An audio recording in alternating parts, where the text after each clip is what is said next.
Assalamualaikum warahmatullahi wabarakatuh. Kembali lagi bersama kami di podcast obrolan syariah, podcastnya Yayasan Al-Maghfirah.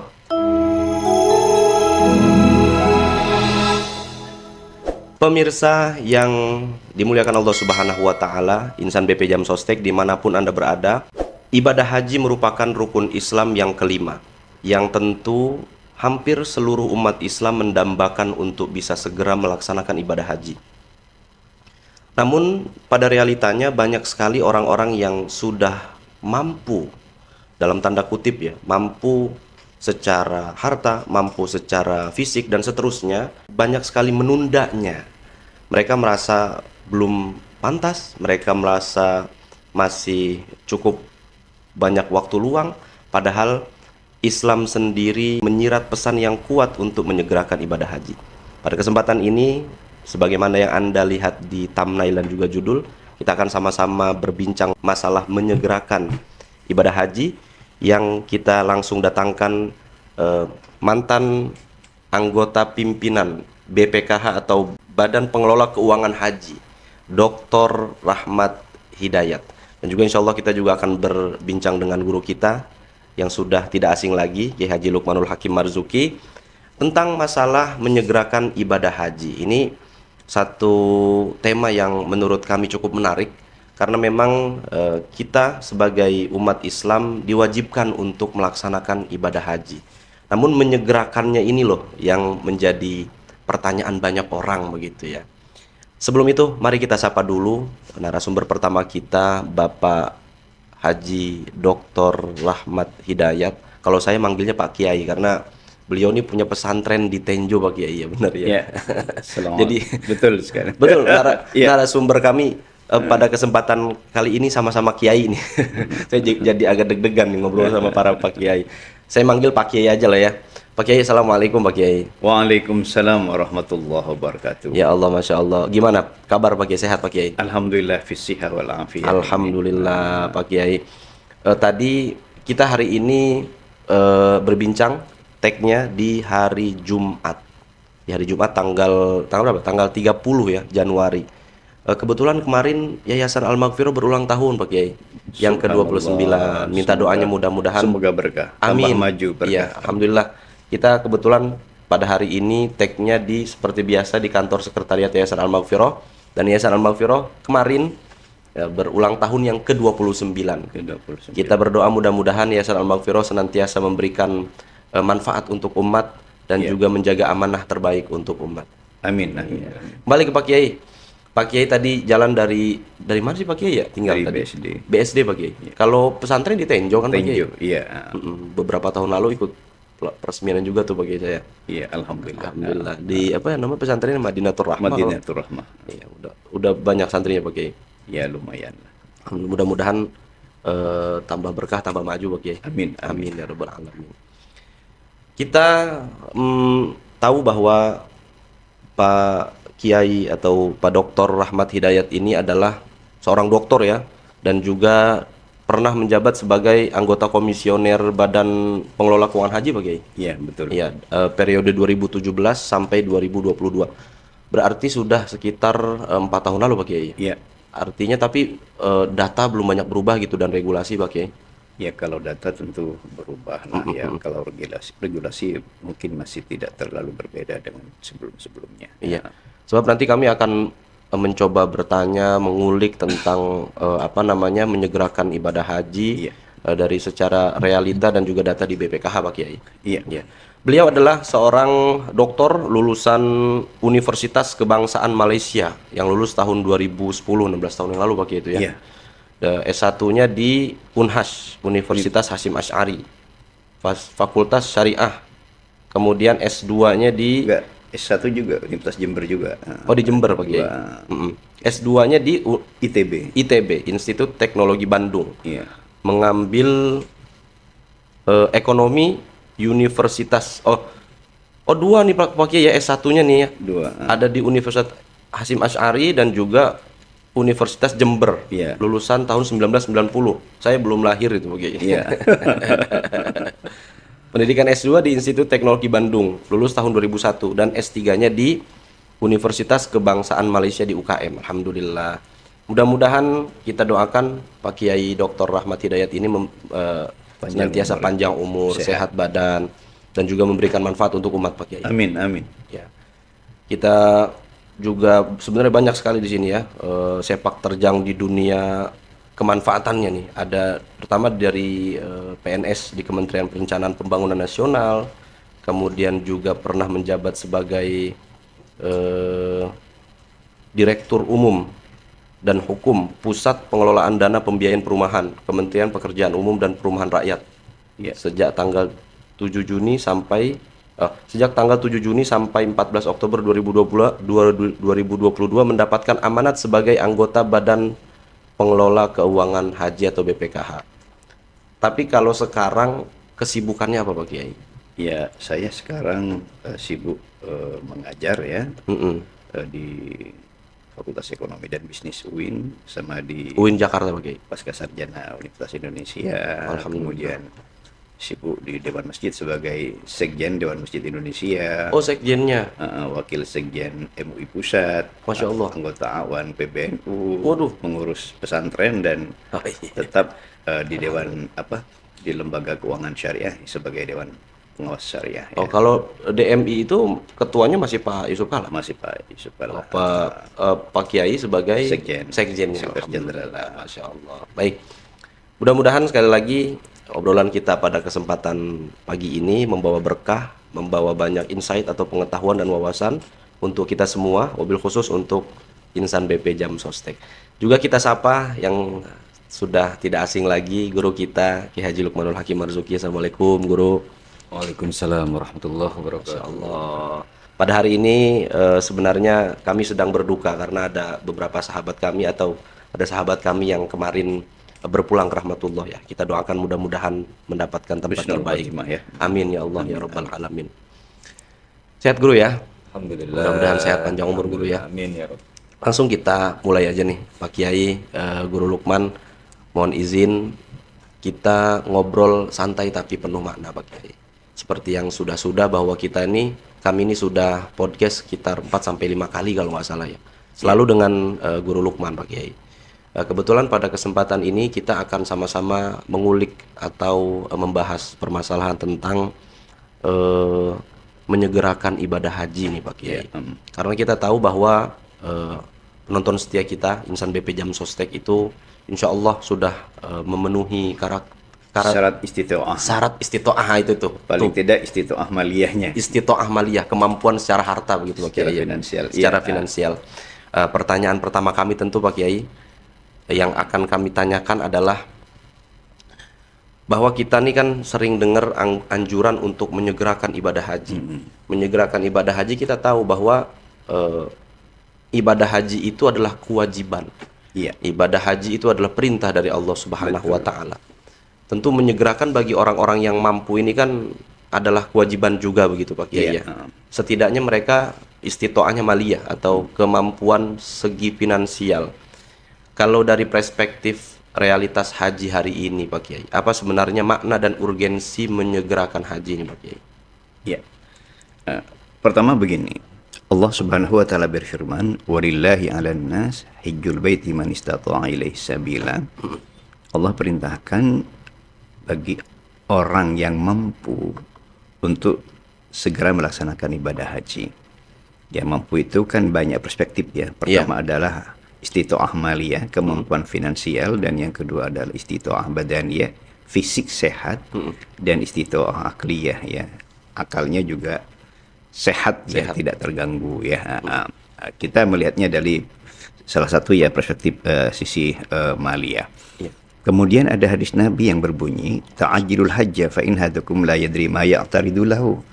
Bersegeralah kalian untuk melaksanakan ibadah haji karena kalian tidak tahu apa yang akan terjadi besok. Mungkin meninggal, kemudian sudah mampu, kemudian nggak segera berhaji, kemudian tiba-tiba bangkrut, maka kemudian beban kewajiban itu terus melekat kepada yang bersangkutan. Disinilah penting untuk segera melaksanakan ibadah haji. Nah, tapi dalam konteks ibadah haji ini kan ibadah yang maksusah, khusus ya, khusus semuanya ya. Iya. Karena kita tidak bisa tiba-tiba saya akan berangkat haji sekarang. Nah, haji ini kan ada waktu-waktu yang ditentukan Betul. ya. Al-hajju ashhurum ma'lumat, di waktu-waktu yang ditentukan. Tahun baru saya ingin berangkat haji, gak bisa, ada waktunya ya kan. Dan kemudian ada proses ya, ada proses karena menyangkut kerjasama antar negara ya, pengurusan visa, paspor, pendaftaran dan lain-lain. sebagainya, betul. Sehingga kemudian dalam konteks ya menyegerakan itu ya segera mendaftarkan ibadah haji. Meskipun antriannya lama gitu Pak Kiai. Iya, kan begini, ya tergantung kemampuannya. Kalau mampuannya standar, termasuk al-umum ya, reguler ya. Reguler. Kalau termasuk al-khawas ya, ya PHK, ibadah haji khusus gitu ya kan. Sehingga Kalau dari data BPKH sendiri Pak Kiai, izin saya potong. Untuk yang reguler itu kan sampai 15 sampai 20 tahunan Pak Kiai. iya, Iya. betul. Kalau yang haji khusus berapa sih Pak Kiai? Kalau yang haji reguler itu di kisaran 15 sampai 45 tahun ya. Allah, ternyata lebih banyak ya. Ya, tergantung wilayahnya. Mungkin ya daerah Sulawesi Selatan ya. Itu yang saya tahu itu paling lama. Paling lama. Nah, kalau yang cepat itu kayak NTT lah, mungkin Papua itu agak cepat itu ya. Tapi kan kita nggak bisa pindah. Saya pingin cepat berangkat dari sana ya. Pindah rumah dulu berarti ke Papua. Itu rumah harus ngurus KTP dan lain-lain ya. Tapi itu kan mengganggu di sana Betul, ya. mengganggu ini ya administrasi. Tapi intinya begini, bersegera. Karena Kalau yang khusus tadi berapa Pak Kiai? kalau yang khusus itu ya antara 5 sampai 10 tahun lah. Oh, kalau misal Saya ini insya Allah tahun ini berangkat ya. Kebetulan saya mendaftar Haji Plus itu khusus itu tahun 2018. Nah, ini berapa tahun dari sekarang ini? 2018 sampai 2008 tahun saya 8 antri itu ya kan. Nah, ya di kisaran ya 10 tahun ya. Iya, iya, iya. Sama mas saya berarti Pak Kiai 2018 daftar tapi tahun ini berangkat. Kalau saya nanti tahun 2036 Pak Kiai. Iya, karena reguler ya. Saya ya. Iya, iya. Jadi meskipun kita punya uang gitu banyak Pak Kiai. Terus saya mau bayar, saya mau tahun ini berangkat. Nggak bisa Pak Kiai. Itu dulu pernah yang namanya Haji Froda, tapi sekarang kayaknya sudah tidak ada lagi ya karena kemarin banyak masalah ya kan. Betul, betul. Sehingga kemudian paling tidak kalau yang ikut antrian juga plus ya insya Allah mungkin bisa lebih cepat ya. Tapi yang paling tidak ya yang pertama yang kalau masuk kelompok umum ya, yang haji reguler. Nah, karena kan begini, ibadah haji itu di samping ibadah maliyah ya, ada ibadah qalbiyah, tapi jangan lupa ibadah badaniyahnya itu banyak sekali. Betul. Ya, lempar jamarat, sa'i, tawaf. Itu perlu syarat-syarat fisik yang Luar biasa. yang cukup prima. Sehingga kalau sudah usianya agak lanjut ya khawatir lebih banyak problem gitu. Benar, benar. Sehingga kepada saat usia muda itulah saat yang tepat untuk bisa melaksanakan ibadah haji. Sehingga nanti kalau sudah terlalu tua ya mungkin udah banyak safari wukuf dan lain-lain. Udah ya. payah Pak Kiai. Udah payah. Sehingga saat yang tepat itu pada saat usia muda. Sekarang misalnya begini. Mendaftar usia 50 misalnya. Antrian 30 tahun. Iya. Ya, umur 80 tahun itu sayang, kasihan ya. Betul. Umur 50 kalau antrian misalnya cepat 15 tahun udah 65 kan. Iya. Sehingga kalau misalnya ini saran saya kepada insan BP Jam Sostek ya. Kalau kita sudah merasa mampu, cukup punya bekal ya, bersegera. Misalnya usia 25 mendaftar, antri 25 tahun, insya Allah 50 tahun berangkat itu masih sehat, masih segar bugar. Insya Allah bisa sempurna untuk bisa melaksanakan ibadah haji, ya kan. Gini, Imam Syafi'i pernah ditanya ya oleh muridnya terkait hadis Nabi itu, ta'ajilul haji fa in hadakum la yadri ma yaqtaridu lahu. Iya. Bolehkah saya menunda kewajiban ibadah haji. Kata Imam Syafi'i menjawab secara diplomatis, boleh sepanjang kalian yakin Anda belum meninggal. Tapi Itu masalahnya kan kita tidak bisa melakukan perjanjian dengan malaikat penjabut nyawa. Intinya harus segera melaksanakan ibadah haji itu. Iya. Artinya segera mendaftar. Segera mendaftar. Segera Kalau mendaftar. sudah mendaftar berarti sudah ya mudah-mudahan dicatat oleh Allah sebagai satu niat. Insya Allah kita sudah tidak termasuk orang yang Lalai. melaksanakan kewajiban. Karena kewajiban kepada Allah itu harus segera disegerakan ya. Iya, iya. Nah, kita kan selama ini mendapatkan nikmat dari Allah, tapi kewajiban terhadap Allah kita kadang-kadang lalaikan. Iya, iya, naudzubillah. Termasuk lalai itu untuk melaksanakan kewajiban, melaksanakan ibadah haji. Kalau soal antrian kapan berangkat itu ya diserahkan aja kepada sistem. Tapi kalau misalkan suatu ketika ada regulasi yang entah bagaimana, memungkinkankah Pak Kiai antrian tidak semakin lama tapi semakin cepat? Memungkinkankah dari Bisa saja misalnya gini. data BPKH? Ada kebijakan Saudi Arabia, kemudian menambah jumlah jamaah haji volume. Sekarang taruhlah misalnya kawasan Arafah ya itu bisa menampung 2,5 juta Orang. Iya. Wow. Kemudian ternyata ada kebijakan tambah aja 4 juta. Mau nggak mau itu kan jumlah jamaah haji masing-masing negara kan bertambah. Itu akan memperpanjang. Dan yang paling banyak Indonesia Pak Kiai? termasuk Indonesia adalah terbesar. Karena itu antrian di Indonesia itu kalau tidak salah sekarang itu di kisaran 5,5 juta. Terbesar di Indonesia. Besarnya antrian itulah yang kemudian menyebabkan dana akumulasi dana haji yang dikelola oleh Dana abadi BPKH itu besar. Bukan dana abadi. Oh, bukan. Dana haji. Dana haji. Nah, ada dana abadi ya. Dana abadi itu adalah dulu ceritanya hasil efisiensi operasional haji ya. Itu disimpan di rekening khusus yang namanya dana abadi yang sekarang menjadi dana kemaslahatan ya. Itu dana abadi berbeda dengan dana haji. Yang besar itu yang dikelola BPK itu adalah dana setoran awal. Dana setoran awal itu yang kemudian diakumulasi, diinvestasikan, ada nilai manfaat.